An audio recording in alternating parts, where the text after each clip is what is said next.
So magandang hapon mga kababayan, nandito po tayo ngayon. Nandito po tayo ngayon sa Mabulo, Cebu City mga kababayan.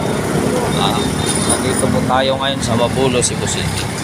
By the way mga kababayan, kung hindi ka pa na-subscribe sa ating munting channel, ito talaga itatawagin nating munting channel kasi ilan lang ating mga subscriber mga kababayan ilan lang ating mga subscriber. So and then kung sakaling hindi pa ka nakapag-subscribe, pa-subscribe naman dyan mga kababayan. Basta sulit tayo didiis ha. Walang iwanan tayo mga kababayan. Manalo matalo didiis tayo ha. Pinipilaban tayo. Kibuloy wag niyong kalimutan. Si Marcolita wag niyong kalimutan ha. Yun lang ang sa akin mga kababayan. Isa yan sa mga tapat ng ating didiis mga kababayan. Wag niyong kalimutan niyo yung mga taong palagi na lang nagbalingbig kalimutan niyo yun. So by the way mga kababayan, ito na may mga magpiling program po tayo mga kababayan. Kung sakaling bukas sa iyong kalooban mga kababayan at kaya ninyong pasayahin ang kapwa natin mga Pilipino na kabataan, so hihilingin ko sa inyo mga kababayan ang iyong suporta. PM lang sa akin kung paano mga kababayan, PM lang ako kung paano para naman mabigyan ko kayo ng tamang proseso. Kahit ano mga kababayan, basta bukasan yung kalooban. By the way mga kababayan, ito na mga kababayan ang ating hinihintay. Next hearing meron pa. Aabangan natin ang pagkikita ni Kerwin Espinosa, Laila De Lima at si Ronnie Dayan. Dito natin makikita ang sinasabi ng arrested drug lord ng Leyte. Dito natin makita kung sino ang nagsasabi ng totoo, kasi dito doon sa Tuwadcom may mga salita doon na talagang scripted na. Kailangan yun ang susundin mo. Kailangan yun ang susundin para hindi magkabalik-balik yung sinasabi mo. Mga kababayan, ito mga kababayan, talaga ito ay totoo. Anong sabi na mayroon talagang in-invite na drug pusher mga kababayan. Inaamin niya talaga sa panahon ni Noynoy Aquino, talaga siya ay drug pusher. Nagbibinta talaga siya. Ang amo niya ay isang pulis. Hulihin sila pagkatapos sa pagkawalan na naman. Ito mga kababayan, ito ay isang na nakikita nyo kung ano ang sinabi talaga ng isang babae. By the way mga kaibigan, maraming salamat po mga kababayan. So ngayon napahiya talaga sila. Napahiya talaga mga kababayan. Napahiya talaga sila kung paano. Napahiya talaga sila. Bakit? Inaamin talaga niya na siya ay drug pusher. Ang amo niya pulis. Kaya nagkaroon ng patayan kasi kanya-kanya ng diskarte ang mga pulis. Kasi uupo na ang dating CPRRD, uupo na siya. Kaya nagkakaroon ng cleansing ng kapulisan kung sino yung mga taong talagang kilala sila na sila ay drug protector. Ito talaga.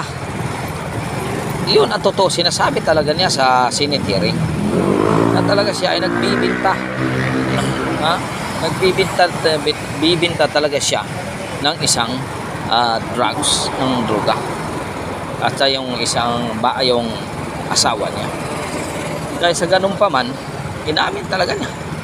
So kaya ang ginagawa ng Tuwadcom na talaga ang drugs talaga ay meron. Ngayon na nakakahiya ang Tuwadcom ay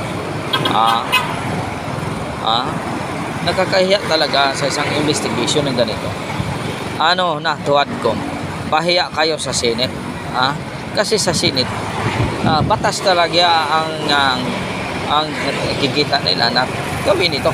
Dapat siguro itong drugs gawin nilang batas, ito ay bitay talaga o kamatayan kapag talaga ay nahatulan ng kasalanan hinatulan ng korte, ay talagang kamatayan dapat talaga ang ihatol sa kanila.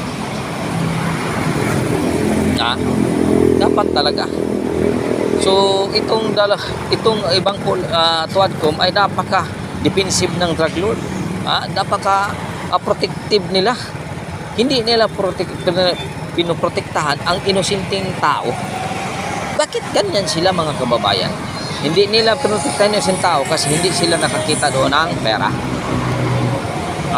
Doon sa mga drug lord, mas maraming pera doon. Kasi ganyan sila kaprotektado. Walang gagalaw sa kanila.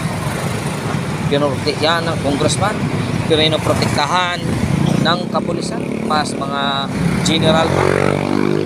Ngayon mga kababayan, anong nangyari?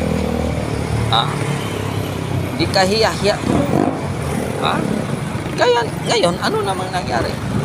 Meron nang naman pinagbili na mayroon ng shabu sa Malacanang. Nahuli. Bakit? Nandoon na sa Malacanang sa loob. Meron ng drug pusher. Akalain mo, doon pa sa loob naging drug pusher sa Malacanang pa. Nako, ngayon lang ito nangyari. Bakit kaya? Bakit meron ng laboratory doon? Bakit mayroon na laboratory doon? Bakit ang galing noon na siyang shabu nang galing sa City Jail, ngayon galing na sa Malacanang? Kahiya-hiya ito, mga kababayan. Kahiya-hiya talaga ito. Bakit nagkaganon? By the way, mga kababayan, ito ang ating tungkulin natin. Kaya pumili tayo ng tao. Pumili ng tao na karapat-dapat sa pista. Huwag lang yung pera ang ating tinitingnan. Huwag yung lang pera ang ating tinitingnan. Kaya ang pera panandalian lamang. Ang sakripisyo ng ating mamayan ay 3 taon. 6 na taon ang sakripisyo tayo sacrifice, mga kababayan. Paano yan? Sa generation natin, paano yan? Kung lalabas ka na lang, marami addict na sa labas. Pag nakikita kanila na isa kang asset ng kapulisan, ay talagang papatayin na. Pag nakikita nilang ikaw ay isang asset, talaga baril talaga. Sabihin mo nga sa akin, mga kaubayan, itong confiscated drug lord, sabihin mo nga sa akin kung wala ba itong napatay. Maraming napatay yan. Kapag humaharang ka lang sa daan mo, ay talagang mananagot ka. Pumunta ka sa kanyang lugar. Pumunta ka sa kalang lugar doon sa Leyte.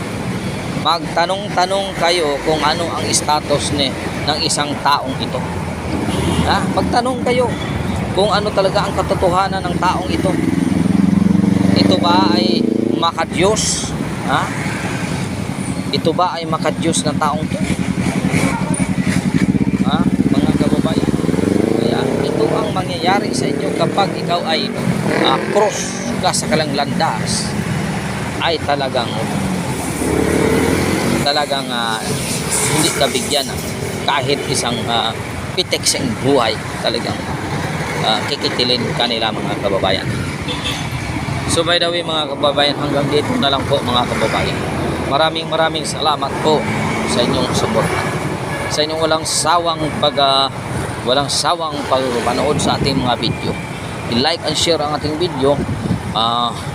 Pindutin mo lang yung notification bell para ma-update ko kayo araw-araw na ating mga updated na mga balita, mga kababayan.